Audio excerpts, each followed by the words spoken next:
So how many people have heard that story before? How many people think the point is we're supposed to be Good Samaritans? How many people think that Jesus was trying to say that our neighbor is actually everyone? Okay, we're done. Do I have to do more? Yes, you do, Kibbie. Sorry. Oh, yeah, okay. You know, one of the things that for me is so interesting is that 2,000 years later, how many times do you think this story has been read? It's actually the most known parable of Jesus, and we still don't guess it as humanity. It's for me, and we're in the need of saying this again, don't you think, Kibbie? I think so, but we don't know much about this story, really. My concern was the minute that Jessica asked me to do the Good Samaritan, it's like, oh, really? You know what popped in my head? Was something that Jim says all the time. So 40 years ago when I started dating him, he started saying, shoulda, woulda, coulda. Anybody heard that? It was new to me. He would go to a garage sale and pass over something and then come back and say, oh, I should have bought it, shoulda, woulda, coulda. I must hear it once a week. So what it made me think about, why did that pop in my head, is so often when we hear this story, we think guilt because we should be the Good Samaritans. We think we would be the Good Samaritans if we weren't so busy. Or we could be Good Samaritans, but we couldn't get the man up on the little donkey. So shoulda, coulda, woulda. But that's not the good news that Jesus was spreading with us. Jesus' good news had no room for guilt nor shame. So we're going to try something different. But would you read this? Do you have this? Yeah. Okay, this is why it is that the Samaritans don't like the Jews. Yeah. Let me give you some context in this story, the theologian work, right? The ancient Jewish country, Judah, was divided in two parts. The southern kingdom of Judah fell to Babylon in the 600 BC, and its people were carried off into captivity. But 70 years later, a remnant of 43,000 was permitted to return and rebuild Jerusalem. The people who now inhabited the former northern kingdom, the Samaritans, vigorously opposed the repatriation and tried to undermine the attempt to reestablish the nation, and the full-blooded monotheistic Jewish detested the mixed marriages and worship of their northern cousins. So walls of bitterness were erected on both sides and did nothing but harden for the next 550 years. Can you imagine any other parallels to this Jewish-Samaritan enmity repeatedly, wherever peoples are divided by racial and ethnic barriers? Perhaps, just perhaps, that's why the Gospels and the Acts provide so many instances of Samaritans coming into contact with the message of Jesus. It is not the person from the radically different culture on the other side of the world that is the hardest to love, but the nearby neighbor whose skin, language, rituals, values, ancestry, history, and customs are different for our own. You know, I was thinking about this, and it's like similarly to what you had here in the U.S. when your Civil War period. You have your northern parties and you have your southern people. And you were the same people, but you were not loving each other. You're telling a southerner, you better be careful. Mm-hmm. I know you're from the south. So you're going to take the hot seat. Oh, yeah. Okay, so I have some questions for you. Yes. First, so the whole Samaritan situation, northern and southern kingdom, the southern kingdom has all thousands and thousands of them had to go to Babylonia because they got exiled. They come back. There's this tension. So the part of the reason that's important is for us to think a minute about who do we not like dealing with. There probably are some people we just as soon not deal with, but I think we might need to think about how we relate to the characters in the story. Mm-hmm. Now I ask street people. I did a sermon years and years ago, and I interviewed street people before I did it, and I said, what do you want me to tell the congregation, the people in the church? And repeatedly they said the same thing. It would be wonderful if they did not treat us like trash, like we were invisible. If they just made eye contact, if they just said hello. And here we've got two people for sure that walk right by. It was too hard to even make eye contact and say hello. So the hot seat today, because you're Anglican. Right? Why not? I'd like to know, in what way are you like the priest in the story? It's difficult because, when we grew up in hierarchical institution structures, we're meant not only to defend hierarchy in the institution, but to follow rigid legislation about the way we live, about the way we love, where we live, what we do with our money, with our lives. And, I kind of understand the priests. I'm not just presenting any justification for the priest, but I kind of understand because he was trying to follow, to be in touching with someone who's heard the blood, body fluids from someone else was absolutely disregarded by the legislation he was meant to follow and to defend and promote. So he was just trying to follow the rules that he thought were right. Mm-hmm. Now, the Levites in the priestly tradition too. Yep. And Levites were in charge of taking care of the temple, taking care of the building, the rituals and stuff. So are you like the Levite too? Yeah, but I would say they're more like liturgical arts, like congregation, connect and celebrate, the people that, actually make the life of the community, yeah. Oh, be careful, but they walked right by the guy. All right, I know, right? This is people like in the board of a church, for those who are here, just, board members and ministry leads and... So you suppose sometimes they get too busy or too governmental or something? Absolutely. Okay. Mm-hmm. But here comes a Samaritan. Now, I think you're a pretty good Samaritan. Really. Okay, you can brag. What ways do you at least try to be a good Samaritan?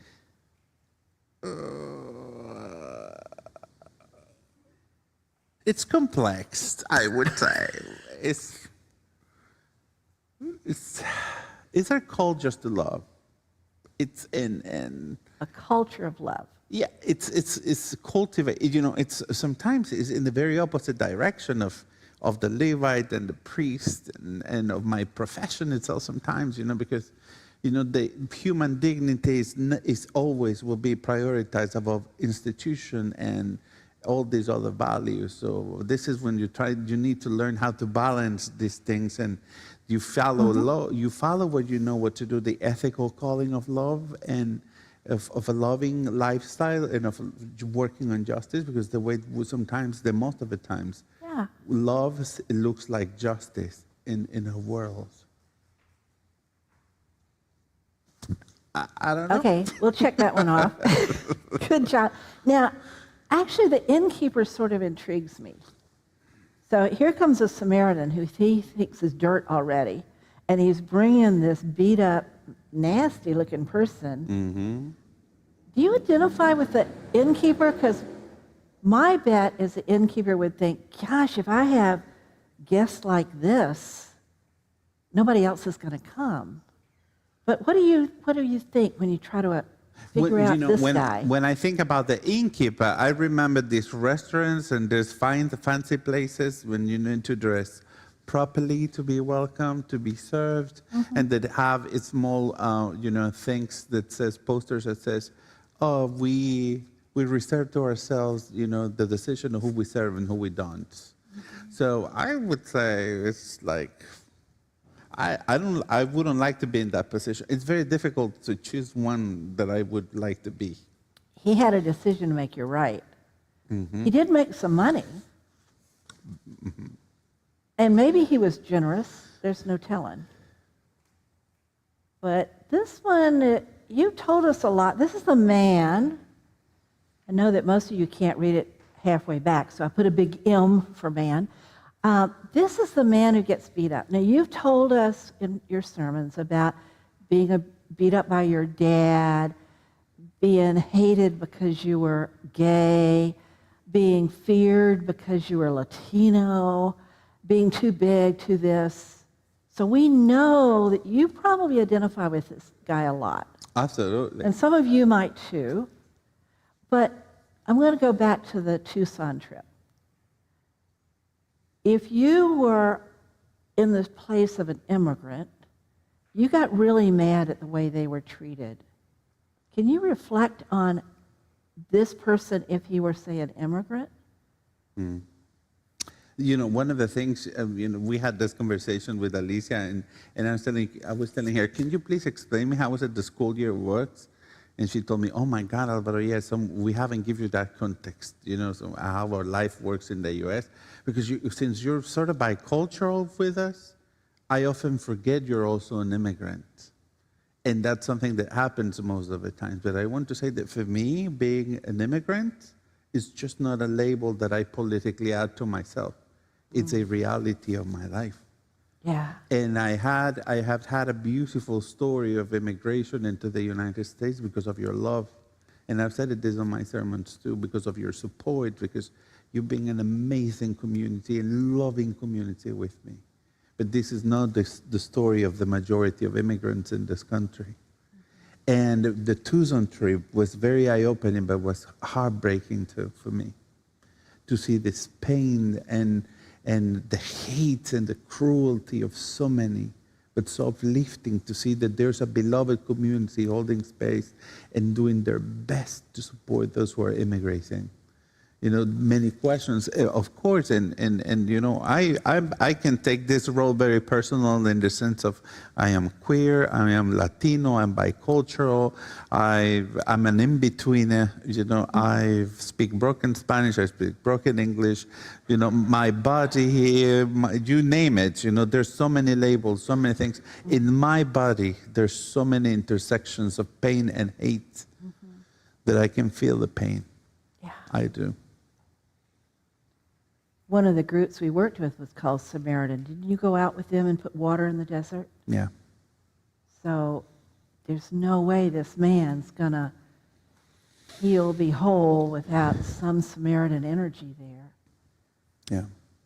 It's interesting. This Samaritans organization is a group in Tucson that has this enterprise. They have 51 barrels of water across the desert, across all destinations, and the pathway of where immigrants usually, the routes they have exploring this and they take. And they have 51 barrels, and they have this brigade of people that goes every day into the desert and refill the barrels with water and make sure they're clean, that they're signed. But the most horrifying thing for me, as we were listening and we went all the way to see the barrels and double check, is that they need to test the waters. Because there's some people, these are private ranches, ranch owners, property owners, some of them poison the water for immigrants to die and don't finish the trip into the United States. That was so heartbreaking. And it was heartbreaking to me that the young people that went on the trip with us couldn't do that part because of the fear of finding bodies on that trip to fill the water barrels. You're off the hot seat, man. Thank you. Thank you. So there's one more character left. The robber. Now, I asked Álvaro not to think about that character, because that character, or characters, they said there were more than two, that character's mine. From my position as a privileged, white, well-educated person who doesn't have to worry paycheck to paycheck, I have to recognize that I contribute to the beating up, the robbing, leaving for half dead other people in our community. Now, maybe not literally, but actually I do. Some of you may have read the study this week that thousands of the frozen and slashed foreign aid programs are going to result, they predict, in 14 million additional deaths in the next 5 years. And nearly a third of those deaths, more than 4.5 million, will be children under the age of 5. Now, I'm an American, and I'm part of that. In the last few years, over 4,000 immigrants died trying to cross the Arizona desert to escape horrendous lives in their own countries. I'm an American. I'm part of that. Our corporations turned Honduras into the Banana Republic, destroying the local economies. Our country gave guns to dangerous governments, destroying the lives of thousands and leading to the rise of gangs. Our people's hunger for addictive drugs fuels the cartel. I'm a part of all of that. I hate to admit it. I don't want to hear it. I don't want to see it. But I have to admit that I am indirectly beating and robbing others in order to maintain my quality of life, my power, and my status quo. So the question for today is, how do you identify with the parable's characters? Each one of them is a part of us. And if we can understand and maybe identify with a character without judgment and with compassion, maybe we can truly be the followers of Jesus. Now, when he said, go and do likewise, Jesus' point was not to make us feel guilt and shame for failing to be model Good Samaritans. Because instead we are a bit of the robber, a bit of the priest, a bit of the Levite. He intended not to get us into shoulda, coulda, woulda. Surely, he hoped to sort of spur us into changing behaviors and attitudes.